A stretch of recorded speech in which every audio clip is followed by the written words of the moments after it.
22 जनवरी जो डेट रखी गई है प्राण प्रतिष्ठा का, तो इसमें जहां ये को खुशी है, वहीं संतों में एक बहुत मायूसी है। मायूसी इस बात को लेकर के है कि संत ये कह रहे हैं कि अगर नरेंद्र मोदी के हाथों ही होना है तो पत्नी जो जसोदा बेन है उनको लेकर के आए। यानी आप जानते हैं हमारे सनातन में और हिंदू संस्कार में ये है कि कोई भी अगर पूजा आप करेंगे तो उसमें जो है बगैर पत्नी वो पूजा जो है वो संपूर्ण नहीं मानी जाती। आपने रामचरितमानस में लिखा भी है, देखा भी है, जिए बिन देह नदी बिन बारी ये चौपाई। तो कहने का तात्पर्य ये है कि बगैर पत्नी जो है पूजा सफल नहीं होती। इसलिए जो वहाँ के संत हैं वो साफ तौर पे ये कह रहे हैं कि नरेंद्र मोदी अगर आ रहे हैं तो पत्नी को लेकर के आए, उसके बाद उनके साथ जो है पूजा करें। और तमाम बहुत सारे संत जो अयोध्या और तमाम जो है उत्तराखंड या तमाम जो संत हैं, ये सबका ये कहना है। तो आप देख रहे हैं कि एक बहुत बड़ा कंट्रोवर्सी, विवाद खड़ा कर दिया है हिंदू विरोधी ताकतों ने कि क्यों मोदी को राम जन्मभूमि मंदिर का यजमान बनाया गया और क्यों वह मंदिर का प्राण प्रतिष्ठा और उद्घाटन कर रहा है। जैसे ही राम मंदिर बनने लगा, वो भी मोदी के प्रयासों के कारण, तब से लेकर आज तक सारे जो हिंदू विरोधी ताकतें हैं वह मोदी का मंदिर उद्घाटन पर सवाल उठा रहे हैं। कोई कह रहा है कि यह धर्मनिरपेक्ष भारत के उसूलों के खिलाफ है, कोई कह रहा है कि मोदी ओबीसी है, कोई कह रहा है कि वह शूद्र इसलिए मंदिर उद्घाटन नहीं कर सकते, कोई कह रहा है कि उनके साथ उनकी पत्नी नहीं है इसीलिए वह कोई भी धार्मिक अनुष्ठान नहीं कर सकते, खास तौर से मंदिर का आवरण और मूर्तियों का प्राण प्रतिष्ठा। लेकिन क्या मोदी ने राम जन्मभूमि मंदिर के कर्मकांडों को बगैर अपनी पत्नी के करके उन्होंने कोई पाप किया है क्या उनको राम जन्मभूमि मंदिर का उद्घाटन और प्राण प्रतिष्ठा का अधिकार इसलिए नहीं है क्योंकि उनकी पत्नी उनके साथ नहीं है? इससे पहले भी कई देश विदेश में मंदिरों का उद्घाटन किया है मोदी ने, तो क्या यह सब करके उन्होंने बहुत बड़ा पाप किया है? क्या बिना पत्नी के मोदी को मंदिर कार्य करना चाहिए या नहीं करना चाहिए?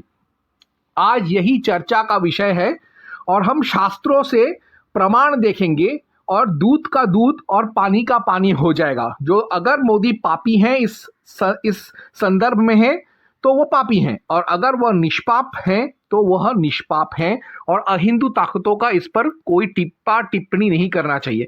हम जानते हैं कि हिंदू धर्म में पत्नी सिर्फ अर्धांगिनी ही नहीं, वह सहधर्मिणी ही है। यानी सारे धर्म कर्म में वह अपने पति का साथ देती है, पति का मदद करती है, पति का वह सहभागी होती है, अनुयायी की तरह और कभी कभी नेत्री की तरह अपने पति का मार्गदर्शन करती हैं। शास्त्रों में कोई भी पुरुष अपनी बीवी के बगैर कोई भी कर्मकांड नहीं कर सकता, यह एक कठोर सत्य है। इसीलिए कई सारे ऐसे वैदिक यज्ञ अग्निहोत्र हैं जो विदुर ब्रह्मचारी सन्यासियों को करने का अधिकार नहीं है। यह एक सत्य बात है कि शास्त्रों में यह भी कहा गया है कि ब्रह्मचारियों और विदुर और सन्यासियों का आहुति तक कुछ यज्ञों में देवता स्वीकार नहीं करते क्योंकि उनके साथ उनकी पत्नी नहीं है। तो यह जो चीज है इसलिए बनाया गया ताकि पुरुष और स्त्री को समान धार्मिक अधिकार मिले, पत्नी और पति के बीच में प्यार और भी बने धर्म के मार्ग से। तो देखिए, शतपथ ब्राह्मण 5.1.6.10 में लिखा गया है कि किसी भी कर्मकांड में छोटा बड़ा या मध्यम स्तर का कोई भी कर्मकांड हो, किसी भी तरह का धार्मिक अनुष्ठान हो, वह पति के लिए तब तक पूरा नहीं होता जब तक उसकी धर्म पत्नी उसमें उसका साथ न दे, उसके साथ सहभाग न करे। तो और फिर मनु 9.20 यह भी कहता है कि सारा धर्म जो है 9.28 माफ कीजिएगा, कहता है कि सारा धर्म कर्म जो है वह पत्नी पर ही टिका हुआ है, मोक्ष स्वर्ग भी पत्नी पर ही टिका हुआ है। ऐसे उच्च विचार थे मनु के। मनु ने एक और बात भी कहा है जो बहुत मायने रखता है, वह यह कि चाहे छोटा हो या बड़ा हो, सार्वजनिक हो या व्यक्तिगत हो, या कोई मध्यम स्तर का कोई भी कर्मकांड हो, धार्मिक अनुष्ठान हो, उसमें पति और पत्नी को एक साथ मिलकर काम करना चाहिए। यह विचार रखा है मनु 9.96 में। इसके अलावा मनु ने यह भी कहा है कि कोई भी अनुष्ठान जिसमें पत्नी ना हो या जिसमें कोई स्त्री ही ना हो, पत्नी तो छोड़िए, कोई स्त्री भी जिसमें नहीं है, ऐसे अनुष्ठान देवताओं को अस्वीकार्य है। और इसीलिए मनु 4.205 में कहा गया है कि ऐसे अनुष्ठानों में ना ब्राह्मण को भोज करना चाहिए, ना इसमें शिरकत करना चाहिए, ना इसमें कोई भी काम करना चाहिए, पूजा पाठ करना चाहिए। यानी स्त्री के बगैर धर्म अपूर्ण है, कर्मकांड अपूर्ण है, खासतौर से पत्नी के बगैर। इसीलिए कात्यायन स्मृति 20.9-11, तुलसी रामायण, रामचरितमानस उत्तर रामायण में और वाल्मीकि आदि रामायण के उत्तरकांड में लिखा गया है कि सीता के अनुपस्थिति में, जब सीता को वनवास हुआ था, तब राम को अश्वमेध यज्ञ करना पड़ा और कई सारे दूसरे धार्मिक अनुष्ठान करने पड़े। तो उसने सीता का एक स्वर्ण मूर्ति रखकर वह पूजा पाठ करता था। तो अब लाखपते का सवाल यह है कि क्या मोदी ने अकेले राम जन्मभूमि मंदिर के अनुष्ठानों को करके धर्म का उल्लंघन किया? धर्म का क्या उसने मजाक उड़ाया? क्या उसने शास्त्र विरोधी कार्य किए? क्या अपने आप बिना पत्नी के उपस्थिति के, बिना पत्नी के सहयोग के मंदिर का उद्घाटन करके, राम लला के मूर्ति का अनुष्ठान और प्राण प्रतिष्ठा करके, शिलान्यास करके, क्या उन्होंने कोई बहुत बड़ा गलती किया? क्या मोदी ने बहुत बड़ा कोई पाप, कोई गुनाह किया? नहीं। शास्त्रों के हिसाब से मोदी ने ऐसा कोई भी अपराध नहीं किया है। बिना अपनी पत्नी के भी वह चाहे मंदिर उद्घाटन करे, प्राण प्रतिष्ठा करे, शिलान्यास करे, पूजा पाठ करे, यज्ञ करे, हवन करे, होम करे, तो भी मोदी ने कोई पाप नहीं किया है और ना ही वह कर सकता है। क्योंकि शास्त्रों में यह अगर हम देखें तो शास्त्रों के ही हिसाब से बिना पत्नी के भी धार्मिक अनुष्ठान करके या उनमें सहभाग करके मोदी ने कोई पाप नहीं किया, मोदी ने कोई गुनाह नहीं किया और मोदी को ऐसा करने का जन्म सिद्ध अधिकार है, धार्मिक अधिकार है। अब मैं आपको शास्त्रों से वह सारे प्रमाण, श्लोकों और मंत्रों का दिखाऊंगा जो यह साबित करते हैं कि अपनी पत्नी के अनुपस्थिति में भी कोई भी पुरुष, चाहे वह मोदी हो या कोई भी पुरुष हो, ब्राह्मण, क्षत्रिय, वैश्य, शूद्र, कोई भी हो, वह अकेले भी सारे यज्ञ, पूजा, प्राण प्रतिष्ठान, कर्मकांड, शिलान्यास, गृह प्रवेश, यज्ञ, हवन, होम, तपस्या, पूजा पाठ, नाम जप, संकीर्तन सब कर सकता है। ओम हनुमते नमः। तो आप देख रहे हैं कि एक बहुत बड़ा कंट्रोवर्सी, विवाद खड़ा कर दिया है हिंदू विरोधी ताकतों ने कि क्यों मोदी को राम जन्मभूमि मंदिर का यजमान बनाया गया और क्यों वह मंदिर का प्राण प्रतिष्ठा और उद्घाटन कर रहा है। जैसे ही राम मंदिर बनने लगा, वो भी मोदी के प्रयासों के कारण, तब से लेकर आज तक सारे जो हिंदू विरोधी ताकतें हैं वह मोदी का मंदिर उद्घाटन पर सवाल उठा रहे हैं। कोई कह रहा है कि यह धर्मनिरपेक्ष भारत के उसूलों के खिलाफ है, कोई कह रहा है कि मोदी ओबीसी है, कोई कह रहा है कि वह शूद्र इसलिए मंदिर उद्घाटन नहीं कर सकते, कोई कह रहा है कि उनके साथ उनकी पत्नी नहीं है इसीलिए वह कोई भी धार्मिक अनुष्ठान नहीं कर सकते, खास तौर से मंदिर का आवरण और मूर्तियों का प्राण प्रतिष्ठा।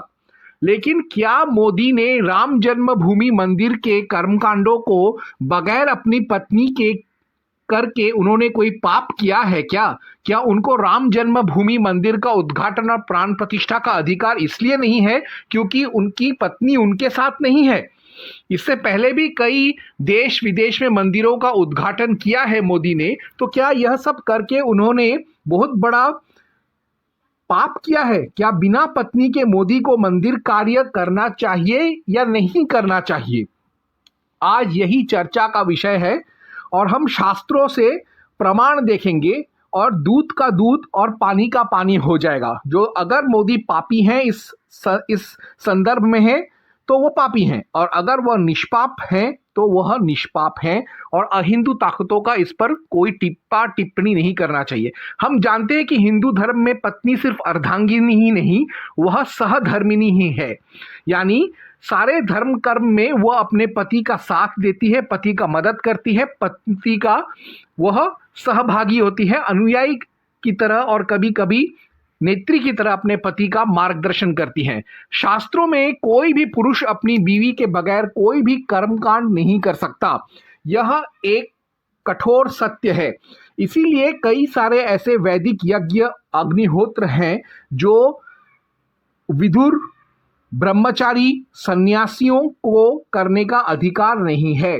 यह एक सत्य बात है कि शास्त्रों में यह भी कहा गया है कि ब्रह्मचारियों और विदुर और सन्यासियों का आहुति तक कुछ यज्ञों में देवता स्वीकार नहीं करते, क्योंकि उनके साथ उनकी पत्नी नहीं है। तो यह जो चीज है इसलिए बनाया गया ताकि पुरुष और स्त्री को समान धार्मिक अधिकार मिले, पत्नी और पति के बीच में प्यार और भी बने धर्म के मार्ग से।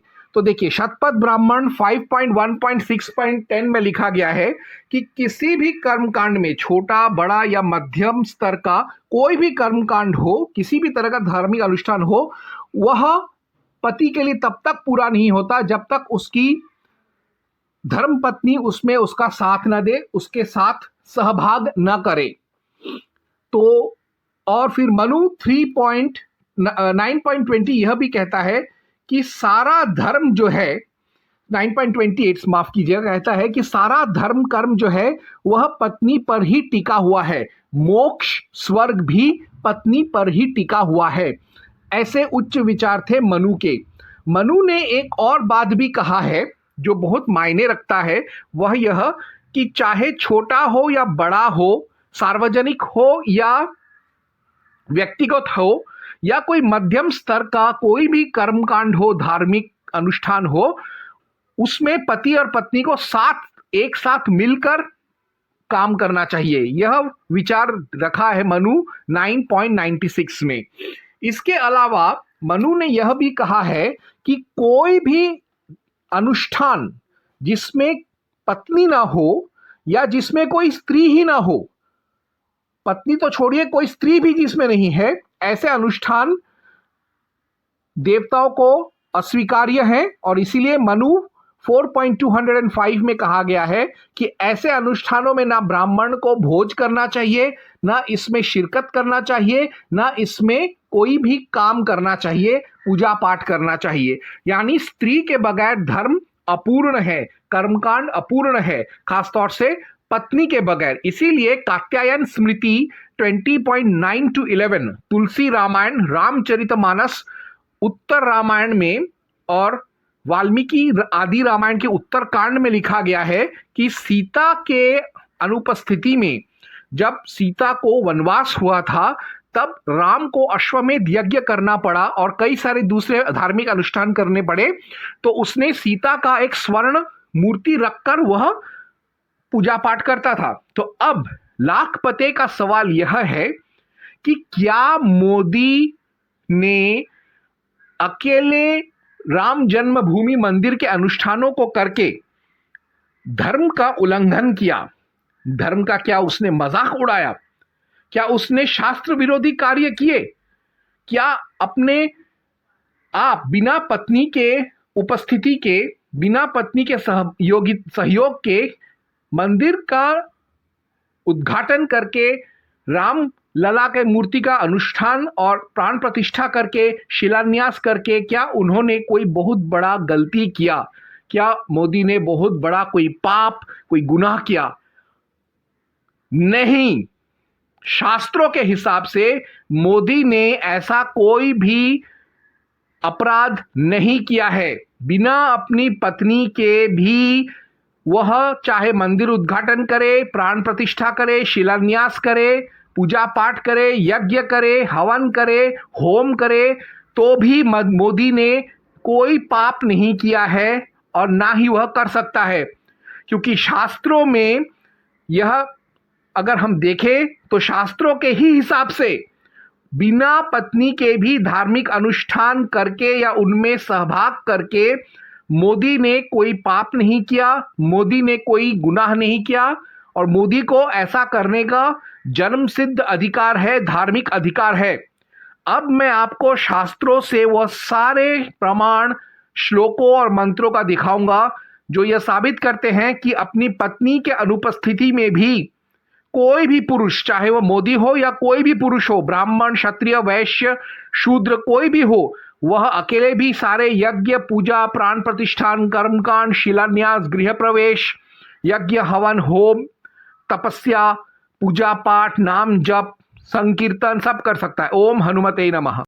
तो सबसे पहले इस श्रृंखला में हम पढ़ेंगे कात्यायन स्मृति 20.9। देखते हैं। श्लोक कुछ ऐसे है। मृतायामपि भार्यायां वैदिकाग्नि नहीं तप्यजेत, उपाधि नापि तत्कर्म यावत जीवं समापयेत। अर्थात भार्या पत्नी के मर जाने पर भी वैदिक अग्नि का त्याग न करे, अपने जीवन पर्यंत अग्निहोत्र करने को पूरा करे। अर्थात यहां पर कहा गया है कि यदि पत्नी मर जाए, कोई विदुर हो जाए, तो उसको अपना धर्म कर्म नहीं छोड़ना चाहिए। यह सोचकर कि भाई मेरी बीवी तो मर गई, अब मेरी बीवी है नहीं, तो मैं अभी अकेले पूजा पाठ नहीं कर सकता, इसलिए मैं कोई धर्म कर्म नहीं करूंगा। ऐसा सोच गलत है। पत्नी अगर मर भी जाए तो भी विदुर होने के बाद भी मर्द को अपना पूजा पाठ निरंतर करते रहना चाहिए। ठीक वैसे ही मोदी के संदर्भ में हम कह सकते हैं, इसका हम तात्पर्य निकाल सकते हैं कि चूंकि मोदी और मोदी की पत्नी ने एक दूसरे को आपसी सहमति से तलाक दे दिया था, विवाह विच्छेद हो गया था, विवाह टूट गया था, तो अभी मोदी के साथ उसकी पत्नी नहीं है। पत्नी नहीं है तो इसका मतलब ये नहीं हुआ कि वो कोई धर्म कर्म नहीं करेगा या उसे धर्म कर्म करने का भी और कोई अधिकार नहीं है तो वो हिंदू ही। वैसे ही इसी श्लोक कात्यायन स्मृति 20.9 के आधार पर मैं पुरजोर कह सकता हूं कि पत्नी ना होने से भी पुरुष को, हिंदू पुरुष को अपना धार्मिक कर्तव्य पूरा करना चाहिए, चाहे पत्नी जिंदा हो या मर चुकी हो, विवाह विच्छेद हो गया हो, किसी और के साथ चली गई हो, पति को छोड़ दिया हो, या वो बहुत बीमार है कि खाट से उठ नहीं सकती, तब भी पति को अपना धर्म कर्म, अपने हिस्से का धर्म कर्म और पत्नी के हिस्से का धर्म कर्म कम से कम करना ही चाहिए। इसीलिए अकेले होते हुए मोदी ने जो पूजा पाठ किया है राम जन्मभूमि मंदिर अयोध्या में, उससे उसको कोई दोष नहीं लगेगा। उसकी पत्नी नहीं थी, इसका मतलब ये नहीं है कि वो कोई धर्म कर्म ना करे, उसको तो धर्म कर्म करना ही पड़ेगा और उसने वही किया। इसलिए मोदी निष्पाप है। ओम हनुमते नमः। अब आगे और बढ़ते हुए हम पढ़ेंगे भगवत गीता 18.3 5-6। त्याज्यं दोष वदित्येके कर्म प्राहुर मनीषिणः, यज्ञ दान तपः कर्म न त्याज्यमिति चापरे। अर्थात कुछ विद्वान घोषित करते हैं कि समस्त प्रकार के सकाम कर्मों को दोषपूर्ण समझ कर त्याग देना चाहिए, किंतु अन्य विद्वान कहते हैं कि यज्ञ, ज्ञान, दान तथा तपस्या के कर्मों को कभी नहीं त्यागनी चाहिए। यज्ञ दान तपः कर्म न त्याज्यं कार्यमेव तत्, यज्ञो दानं तपश्चैव पावनानि मनीषिणाम। यज्ञ दान तथा तपस्या के कर्मों को कभी परित्याग नहीं करना चाहिए, उन्हें अवश्य संपन्न करना चाहिए। निसंदेह यज्ञ, दान तथा तपस्या महात्माओं को भी शुद्ध बनाते हैं।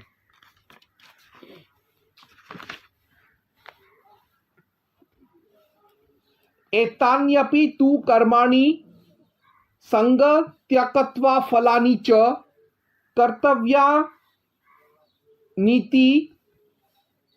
में पार्थं निश्चितं मत्तमुत्तमम्।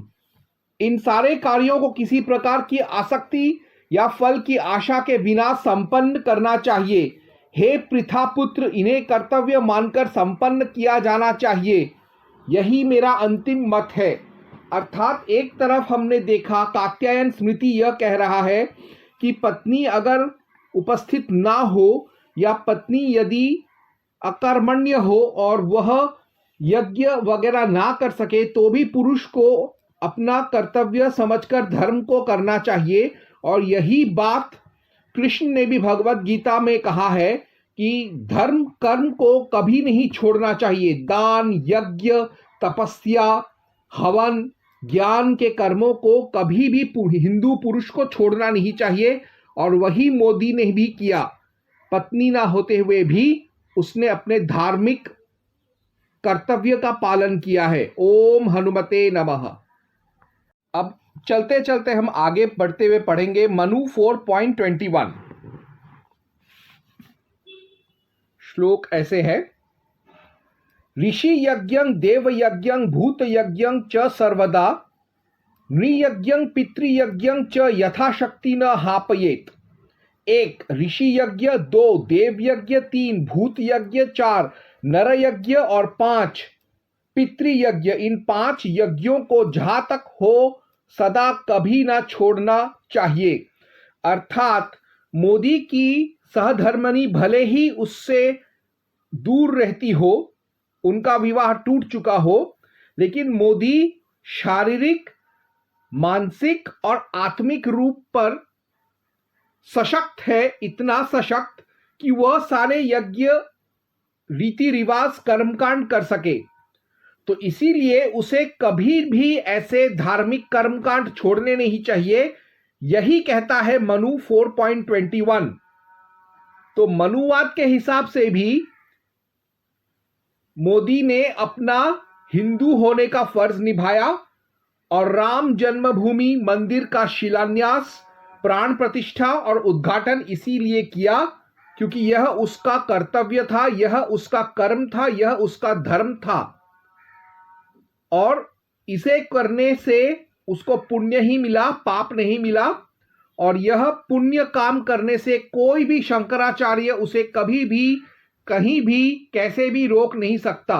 ओम हनुमते नमः। अब हम पढ़ेंगे मनु 7.79। यजेत राजा कृतुभिर्विवि धैराप्त दक्षिणैः धर्मार्थं चैव विप्रेभ्यो ददाद भोगान्धनानि च। अर्थात राजा को अनेक दक्षिणा युक्त अश्वमेध आदि यज्ञ करने चाहिए और फिर ब्राह्मणों और गरीबों को धर्मार्थ, शय्या आदि भोग्य वस्तु और धन देना उचित है। अर्थात इस श्लोक के हिसाब से देश का प्रधानमंत्री, प्रधान सेवक और राष्ट्र संचालक होने के नाते यह कर्तव्य है, यह धर्म है मोदी के लिए कि वह धार्मिक अनुष्ठान करे और करवावे। तो इसलिए मोदी ने सिर्फ अपना धार्मिक और राजनैतिक धर्म का फर्ज का पालन किया, राम जन्मभूमि मंदिर के कर्मकांडों में लिप्त होकर। ओम हनुमते नमः। अब अंत में हम पढ़ेंगे भगवत गीता 18.7। नियतस्य तु संन्यासः कर्मणा नोपपद्यते मोहात् तस्य परित्यागस्तामसः परिकीर्तितः। निर्दिष्ट कर्तव्यों को कभी नहीं त्यागना चाहिए। यदि कोई मोहवश अपने नियत कर्मों का परित्याग कर देता है तो ऐसे त्याग को तामसी कहा जाता है। अर्थात अंत में मैं इतना ही कहूंगा कि धर्म कर्म करना मोदी के लिए एक हिंदू पुरुष होने के नाते उसका कर्तव्य था, कर्तव्य है और कर्तव्य रहेगा।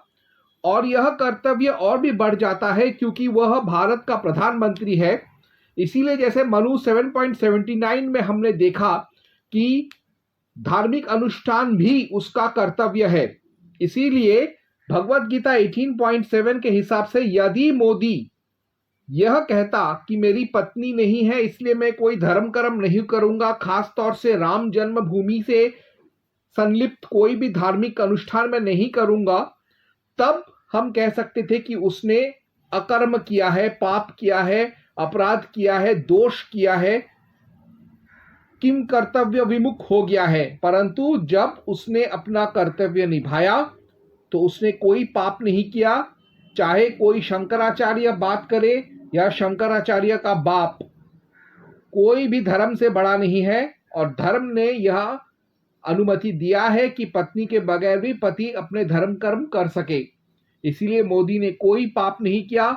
राम जन्मभूमि का यज्ञ, शिलान्यास, उद्घाटन, प्राण प्रतिष्ठा करके।